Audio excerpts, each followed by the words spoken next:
મહાદેવ હર બધા મિત્રોને સ્વાગત છે આપણું આજના નવા મિની વ્લોગમાં. અને સવારના પોરમાં આપણે નાહી ધોઈને તૈયાર થઈ ગયા ને પછી તો આપણા કાકા આવી ગયા હતા, એટલે તો પછી એને ભેગા ફોર વ્હીલનો બેસી ગયા, કેમ કે બહાર જવાનું હતું. ક્યાં જવાનું હતું એ જાણવા માટે આપણા વ્લોગમાં બન્યા રહેજો.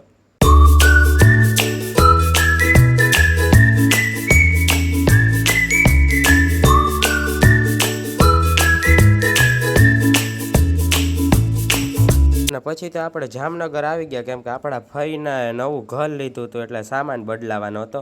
અને પછી તો આપણા ફઈને ઘરે આવી ગયા ને અહીંયા તો બધા સામાન બદલાવતા હતા, આખો ટેમ્પો આવી ગયો હતો. પછી તો ફ્રીજ ને બધું ટેમ્પામાં ભરતા હતા. અને પછી તો 2-3 ફેરા ટેમ્પાને કરી લીધા ને તો પછી તો છેલ્લો ફેરો હતો તો હું મારે બે ભાઈઓને અમે બધા ટેમ્પામાં બેસી ગયા, વાહ ઠાઠામાં બેસી ગયા હતા ટેમ્પાના, અને ઊભા જતા હતા.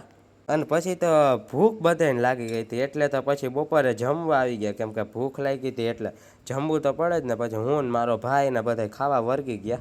અને પછી તો ખાઈ પીને આપણે આવી ગયા આપણા ફઈના નવા મકાને. ત્યાં બધો સામાન ને ઉતારવા નહોતો, એ નવું મકાન લીધું હતું, એટલે કોંગ્રેચ્યુલેશન તો કોમેન્ટમાં કહી દેજો. અને પછી તો ઉપર વયા ગયા, ન્યાય બધો આમ સામાન પડ્યો હતો, ન્યાય બધો સામાન ઉતાર્યો હતો ને ઉપર આવ્યા હતા. અહીંયા તો આપણો ભાઈ સૂતો હતો, નહીં તો અહીંયા હુતા IPL મેચ જોતો હતો, બોલો.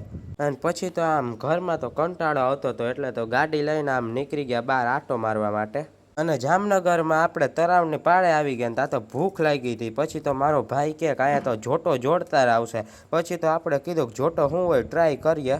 અને જોટો તો ફૂલ તીખો હતો, બોલો. તમે કોઈ દી જોટો ખાધો કોમેન્ટમાં જણાવી દેજો તો હા કે ના. અને પછી તો ખાઈ પીને ઘરે આવી ગયા ને ઘરે તો અમારો ટાઈમ નહોતો જતો, એટલે તો પત્તા હાથમાં આવી ગયા. એટલે તો પછી હું ને મારો ભાઈને બધા પત્તે રમવા માંડ્યા. મળીએ આપણે નવા મિની વ્લોગમાં. વ્લોગ ગમ્યો હોય તો લાઈક કરવાનું ભૂલતા નહીં. મહાદેવ હર.